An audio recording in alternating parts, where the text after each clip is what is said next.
നമസ്കാരം. ഇന്ത്യക്കെതിരായി കശ്മീർ വിഷയത്തിൽ ഇറാന്റെ പിന്തുണ ലഭിക്കും എന്ന് പ്രതീക്ഷിച്ച പാകിസ്ഥാൻ ലോകവേദിയിൽ നാണം കെട്ടിരിക്കുകയാണ്. ഇറാൻ പ്രസിഡന്റ് ഇബ്രാഹിം റൈസിയുടെ പാകിസ്ഥാൻ സന്ദർശന വേളയിലാണ് പതിവ് പോലെ ജമ്മു കാശ്മീർ വിഷയം പാകിസ്ഥാൻ മുന്നോട്ട് വെച്ചത്. എന്നാൽ ഇന്ത്യക്കെതിരെയോ കശ്മീരിനെ കുറിച്ചോ ഒരക്ഷരം പോലും മിണ്ടാതെ ഇന്ത്യയുടെ സുഹൃത്ത് രാഷ്ട്രം തന്നെയാണ് ഇറാൻ എന്ന് തെളിയിച്ചിരിക്കുകയാണ് അവർ.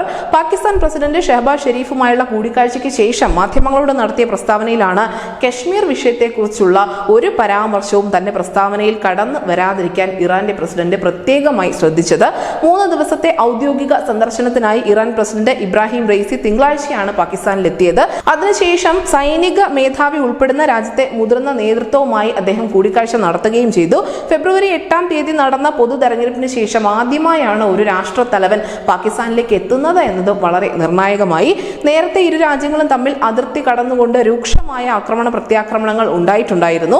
ഇതിനെ തുടർന്ന് തകരാറിലായ അവർ തമ്മിലുള്ള നയതന്ത്ര ബന്ധം അത് പുനഃസ്ഥാപിക്കുക കൂടി ലക്ഷ്യം വെച്ചുകൊണ്ടാണ് ഇത്തരത്തിൽ ഇറാന്റെ പ്രസിഡന്റ് ഇപ്പോൾ പാകിസ്ഥാനിലേക്ക് ഒരു സന്ദർശനം നടത്തിയത്. നമുക്കറിയാം, പലപ്പോഴും ലോകവേദികളിൽ പാകിസ്ഥാൻ ഇന്ത്യക്കെതിരെ ആദ്യം എടുത്തിടുന്ന വിഷയം കശ്മീർ തന്നെയാണ്.